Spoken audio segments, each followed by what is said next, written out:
अस्सलाम वालेकुम, welcome back to देसी जर्मनिस्ट। कैसे हैं आप लोग। हमने नोमिनेटिव, अकुजाटिव और डाटिव तीनों केसेस जो हैं जर्मन लैंग्वेज की जो जान है वो हमने कर लिए हैं, लेकिन जो उनके पर्सनल प्रोनोमन है या जिन्हें हम पर्सनल प्रोनाउंस कहते हैं वो हमने अभी यूज़ नहीं किए थे। तो आज हम नोमिनेटिव, अकुजाटिव और डाटिव केस को दोबारा देखेंगे, लेकिन इस हिसाब से कि इसके अंदर जो इश है वो कब यूज़ करना है, मिश है वो कब यूज़ करना है, मियर कब यूज़ करना है, डू, डिश, डियर, ये सारी चीज़ें आज हम देखेंगे कि कौन कौन से केसेस के पर्सनल प्रोनोमन हमने कहाँ कहाँ यूज़ करने हैं।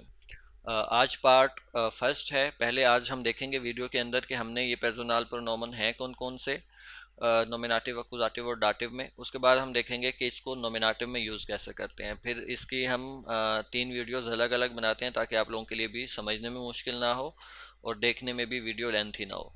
तो चलें स्टार्ट करते हैं। पहले हम देखते हैं पर्सनल प्रोनोमन होते कौन कौन से हैं। फर्स्ट ऑफ ऑल पर्सनल प्रोनोमन जो हैं केसेस के अंदर, अब देखें पहले मैंने ना सिंपल इंग्लिश के अंदर लिखा हुआ है।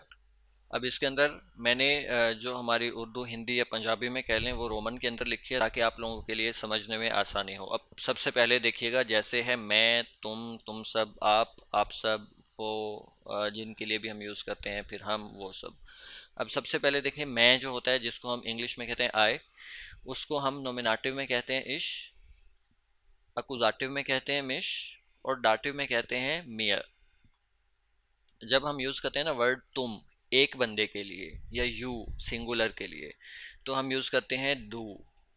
और अगर वो अकुजाटिव में हो तो डिश, डाटिव में हो तो डियर। फिर होता है तुम सब। अब तुम सब जो तुम की प्लूरल फॉर्म है या ज़्यादा के लिए हम यूज़ करते हैं तुम सब। तुम सब का होता है जर्मन लैंग्वेज में ईयर।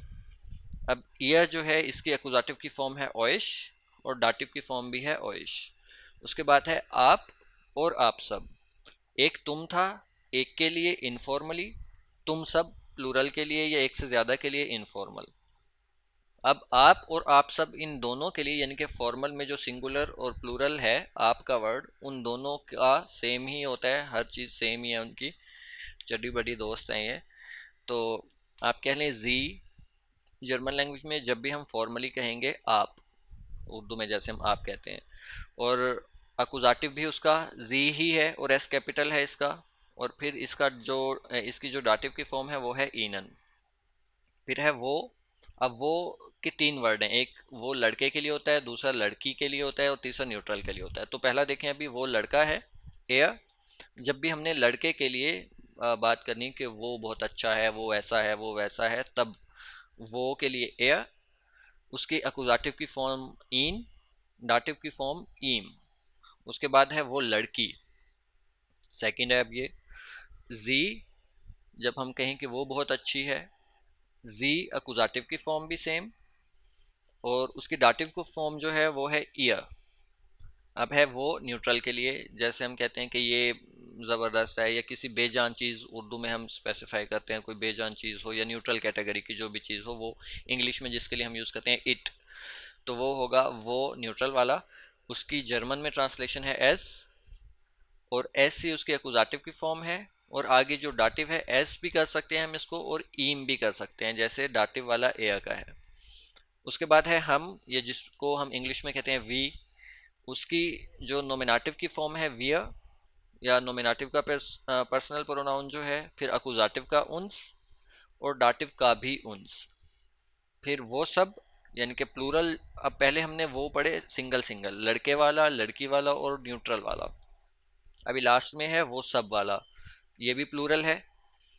और इसके लिए हम यूज़ करते हैं जी एस, स्मॉल वाला एस, छोटे वाला ही। इसकी अकुजाटिव की फॉर्म भी जी है और इसकी डाटिव की फॉर्म भी जी ही है। तो इसको मैं रिपीट कर देता हूँ। अभी हमने नोमिनेटिव को देखना है, आपने पहले ये टेबल याद करना है। जिसने टेबल याद कर डाला तो लाइफ झींगा लाला। अब मैं इश, तुम डू, तुम सब ईयर, फिर आप जी और आप सब के लिए भी जी। वो लड़के वाला वो अच्छा है, वो खाता है, वो पीता है, अगर लड़के की हम बात कर रहे हैं या मास्कुलिन कैटेगरी की बात कर रहे हैं तो एयर। अगर फेमिनिन की बात कर रहे हैं हम, या फेमिनाइन जिसे हम इंग्लिश में कहते हैं, तो वो हो जाएगा जी। वो अच्छी है, वो मेहनती है, वो इंटेलिजेंट है, अगर हम न्यूट्रल के बात करें, अब न्यूट्रल के अंदर जो जर्मन कैटेगरी है ना, उसमें जानदार चीज़ें भी आती हैं, बेजान चीज़ें भी आती हैं, तो उसकी ट्रांसलेशन जर्मन में है एज। और फिर हम, विया, हम अच्छे हैं, हम प्यारे हैं, हम मेहनती हैं, हम इंटेलिजेंट हैं, जब भी हमने हम के लिए वर्ड यूज़ करना हो। जैसे अभी हम लगा रखा है तो वही सेम हम। उसके बाद है वो सब, वो उसके लिए हम यूज़ करते हैं जी, ये प्लूरल के लिए है, जब वो का वर्ड हमने ज़्यादा लोगों के लिए या प्लूरल के लिए या जमा के लिए यूज़ करना हो, जी। और इसका एस स्मॉल होता है। जब शुरू में आएगा फिर तो जाहिर सी बात है सेंटेंस के स्टार्ट में कैपिटल ही होता है, लेकिन मिडल में अगर कहीं आएगा तो स्मॉल। इसको नोमिनेटिव में जी, एक्यूजेटिव में भी जी और डाटिव में ईनन। अब ये तो टेबल है, पहले आपका काम है ये टेबल याद करना। इस वीडियो को यहीं पे पॉज करें और पहले ये टेबल याद करें। हो गया है तो टेबल बल्कि आप लोगों को याद होगा। तो अभी हम चलते हैं इसके आगे एग्जाम्पल्स पे।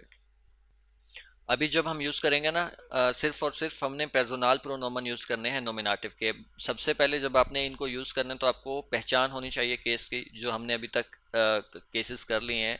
तो नोमिनेटिव हम कहते हैं एक्शन परफॉर्म करने वाला या काम करने वाला या सब्जेक्ट ऑफ सेंटेंस। अकुजाटिव कहते हैं जिस पे काम हो, डायरेक्ट ऑब्जेक्ट ऑफ सेंटेंस, या जो रिसीवर होता है एक्शन का डायरेक्ट।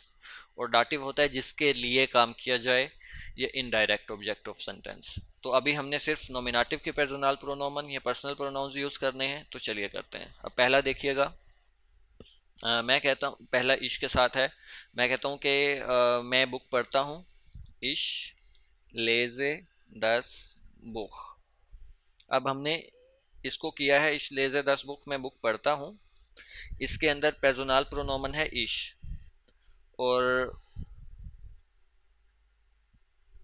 ये हमने यूज़ किया है मैं के लिए। इसके अंदर नोमिनेटिव है, इसलिए हमने यूज़ किया है इश, क्योंकि पढ़ने वाला मैं हूँ, नोमिनेटिव हूँ, इसलिए हमने मैं के लिए इश यूज़ किया, मिश और मियर के बजाय। आगे इसकी दूसरी एग्जांपल हम देखते हैं।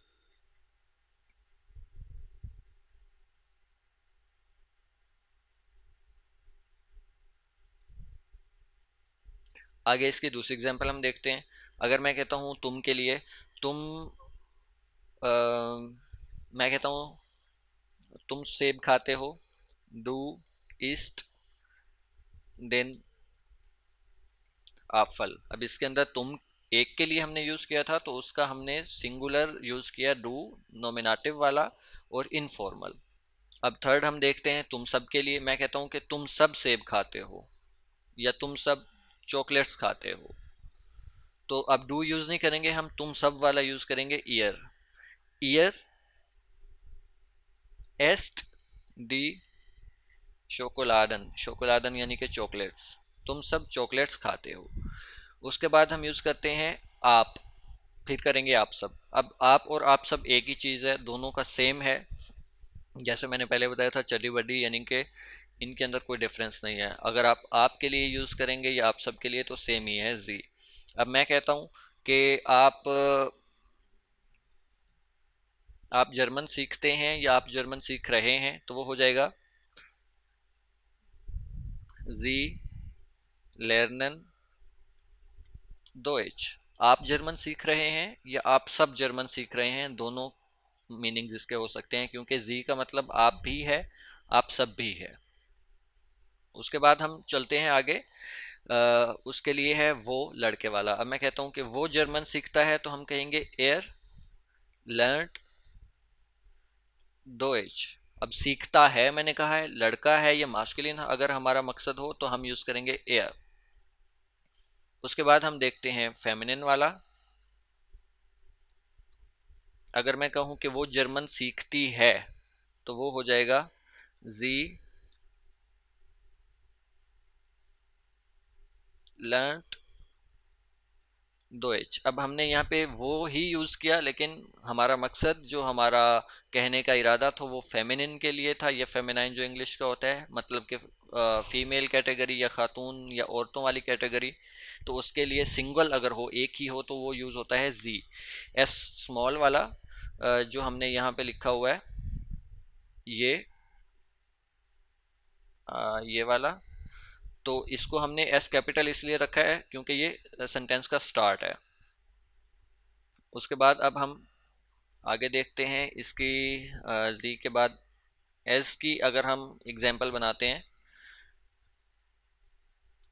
अब एस से मुराद होता है कि कोई भी न्यूट्रल कैटेगरी, जैसे 10 खिंड होता है, हम कहते हैं ना 10 खिंड ईस्ट नेट, बच्चा अच्छा है, तो अगर हम कहेंगे कि वो अच्छा है, अब जिसका भी आर्टिकल 10 हो उसके लिए हम एस यूज करते हैं।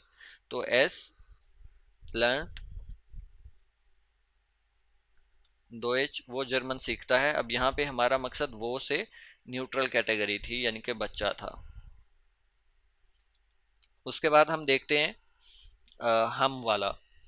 अब मैं कहता हूँ कि हम जर्मन सीखते हैं, तो हम क्या है, वियर, नोमिनेटिव वाला वियर लर्नन 2H। हम जर्मन सीखते हैं या हम जर्मन सीख रहे हैं। अब हमने वियर यूज़ किया, नोमिनेटिव वाला ये वाला, अभी हमने कोई अकुजाटिव और डाटिव में से कुछ यूज़ नहीं किया, हमने सिर्फ ये पहला टेबल जो है पहला कॉलम नोमिनेटिव वाला ये यूज़ किया है। हम जर्मन सीखते हैं। अब अगर इसी को हम थोड़ा सा और चेंज करके कह दें कि वो सब जर्मन सीखते हैं, या वो जर्मन सीखते हैं, या वो लोग जर्मन सीखते हैं, वो का वर्ड हम यूज़ करें प्लूरल के लिए, ज़्यादा के लिए या जमा के लिए, तो हमने यूज़ करना है जी। एस स्मॉल वाला ही है, लेकिन एस सेंटेंस का स्टार्ट है तो ये कैपिटल ही आएगा। जी लर्नन 2H। अब आपने यहाँ पे जी का पहचान कैसे करनी है कि ये सिंगुलर वाला है या प्लूरल वाला है। अब अगर सिंगुलर हो तो उसमें वर्ब की कॉन्जुगेशन लर्नड होती है, और लर्नन की अगर हम बात करें, और अगर हम प्लूरल के लिए यूज़ कर रहे हैं तो वो पूरी होती है, जी लर्नन 2H और जी लर्न 2H। अगर लर्नड है तो लड़की वाला है, फेमिनिन वाला है, और अगर लर्नन है तो प्लूरल वाला है, ज़्यादा वाला है। तो ये हमने पर्सनल प्रोनोमन का पहला स्टेप आज कंप्लीट किया है। इश, डू, या फिर ई एस जी, या फिर ए एस जी एस, या फिर वी एस जी हम जो यूज़ करते हैं। ये हमारा पहला सेंटेंस कंप्लीट हुआ। नोमिनेटिव के अंदर जो हम पर्सनल प्रोनोमन यूज़ करते हैं तो वो हमारा कंप्लीट हुआ। आगे जो हम लेसन बनाएंगे उसके अंदर अकुजाटिव का देखेंगे, फिर हम इसके अकुजाटिव के बाद फिर हम डाटिव का देखेंगे। तो अगर अभी भी आपको कुछ समझ नहीं आया तो मुझे फिर कमेंट्स में बताइएगा, मैं इंशाल्लाह मज़ीद आपको समझाने की कोशिश करूँगा। तो चलिए मिलते हैं नेक्स्ट वीडियो में, तब तक के लिए ख्याल रखिएगा। अल्लाह हाफ़िज़।